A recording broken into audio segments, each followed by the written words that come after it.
لائیں کہیں کہ ہمارا رب اللہ ہے، پھر اس پر جم جائیں۔ ان پر فرشتوں کا نزول ہوتا ہے، نہ کوئی غم کرو نہ خوف، خوشیاں مناؤ جنت کی جس کا تم سے وعدہ کیا گیا تھا۔ اللہ کی ربوبیت پر اطمینان جب انسان کو ہو جاتا ہے، میرا رب اللہ ہے، ربی اللہ، انسان کے لیے نہ کوئی کھٹکا، نہ کوئی خطرہ، نہ کوئی خوف، نہ کوئی حزن۔ جو کچھ ہو رہا ہے کس کے اذن سے ہو رہا ہے؟ اللہ کے اذن سے۔ اللہ کے اذن کے بغیر پتہ تک نہیں ہلتا۔ یہ کوئی اندھا بہرا مادہ نہیں ہے جس سے مجھے کوئی خوف ہو۔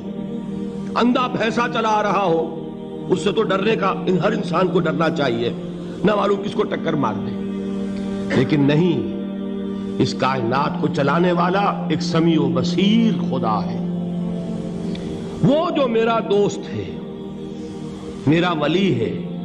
اللہ ولی الذین آمنوا یخرجہم من الظلمات الی النور۔ اللہ اہل ایمان کا ولی ہے، ساتھی ہے، پشت پناہ ہے، مددگار ہے، حمایتی ہے۔ بتائیے جسے یقین ہو جائے کہ اللہ میرا مددگار، اللہ میرا محافظ، اللہ میرا پشت پناہ، اللہ میرا حمایتی، اس کے لیے کوئی خوف ہوگا؟ اس سے کوئی ڈر ہوگا؟ میں مثال دیا کرتا ہوں ایک بہت سادہ، پنجاب کے دیہات کی۔ وہ بڑا چودھری ہے اور کوئی غریب کسان ہے۔ اس غریب کسان کے جانوروں کو ہر وقت اندیشہ ہوگا چوری کا، کوئی میری بھینس کھول کر نہ لے جائے، کوئی میرا بیل کھول کر نہ لے جائے۔ لیکن جس کے بارے میں یہ سب کو معلوم ہو کہ وہ جو بڑا چودھری ہے وہ اس کا دوست ہے، اس کی بچیا کو کوئی خوف ہوگا؟ اس کی بھینس پر کوئی ہاتھ ڈالے گا؟ اسے کوئی اندیشہ ہوگا؟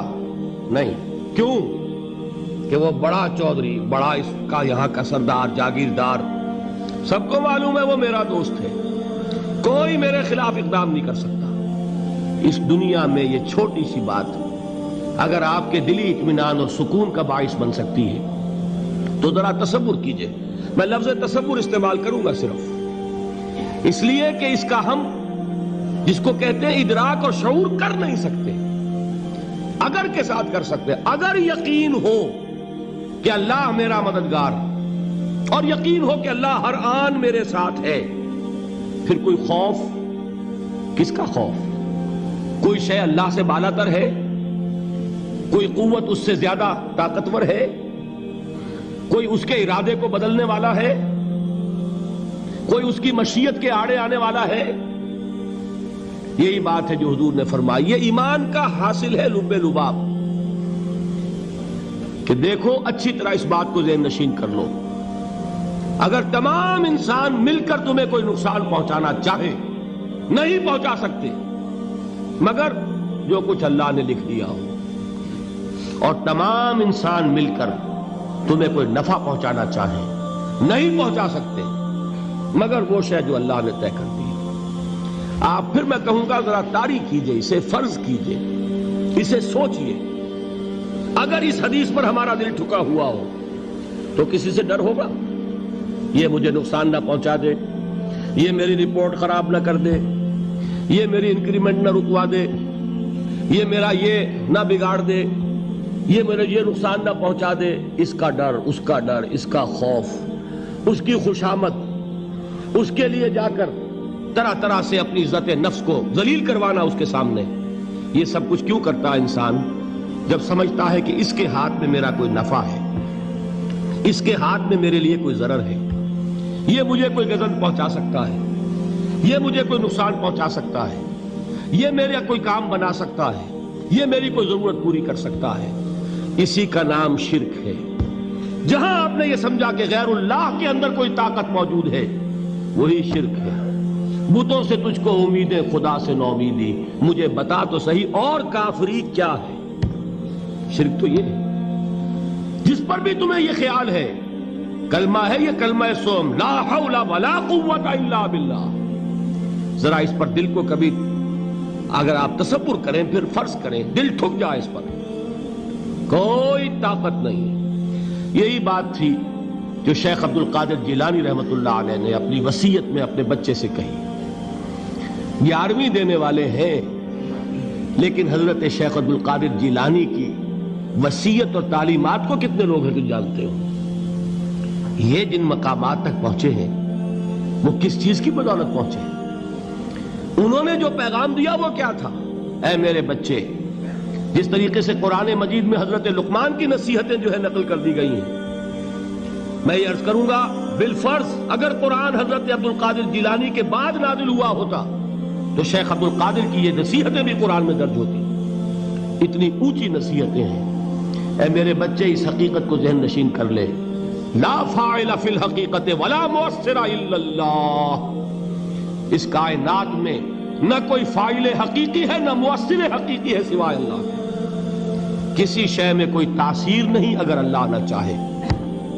آگ جلا نہیں سکتی اگر اللہ نہ چاہے. پانی ڈبو نہیں سکتا اگر اللہ نہ چاہے. زہر ہلاک نہیں کر سکتا اگر اللہ نہ چاہے. کوئی چیز فائدہ نہیں پہنچا سکتی اگر اللہ نہ چاہے. تو در در پہ کیوں سر جھکاتے ہو؟ در در پر کیوں جبیں سائی کرتے ہو؟ سب کے سامنے کیوں ہاتھ پھیلاتے ہو؟ ایک اللہ سے مانگو. ایک اللہ کے سامنے زمین پر اپنی جبین رکھو. لا فاعل فی الحقیقت ولا مؤثر الا اللہ. نظر آتا ہے ہمیں کہ پانی پیاس بجھا دیتا ہے. پیاس بجھانے کی صلاحیت پانی میں نہیں ہے، اللہ کے اذن سے. کھانا بھوک مٹا دیتا ہے. بھوک مٹانے کی صلاحیت کھانے میں نہیں ہے، اذن رب میں. دیکھیے یہی یقین تھا. حضرت موسیٰ علیہ السلام کا واقعہ یاد کیجئے. سامنے سمندر آ گیا ہے. قوم دیکھتی ہے پیچھے کہ گرد و غبار کا طوفان ہے. معلوم ہوا کہ فرعون اپنے لشکر سمیت آ گیا ہے. لشکر جب چلتا تھا تیز رفتاری کے ساتھ تو گرد و غبار کا جو طوفان اٹھتا تھا اس کا تصور کیجئے. اور لمحہ بلمحہ وہ قریب آ رہا ہے. پوری قوم نے کیا کہا؟ اے موسیٰ انا لمدرکون. اے موسیٰ ہم کو پکڑے گئے. قرآن مجید نے تو یہاں وہ باتیں نہیں لکھی ہے، لیکن تورات میں یہ درج ہے کہ بنی اسرائیل جھگڑنے لگے، دست و گریبان ہو گئے موسیٰ کے ساتھ. موسیٰ ہمیں یہاں مروایا لا کر، اس سے تو ہم ہی بہتر تھے.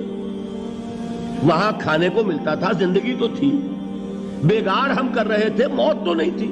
اب جو کچھ ہوگا اس کا تصور کرو، جس طریقے سے ہمارے ٹکڑے اڑائے جائیں گے.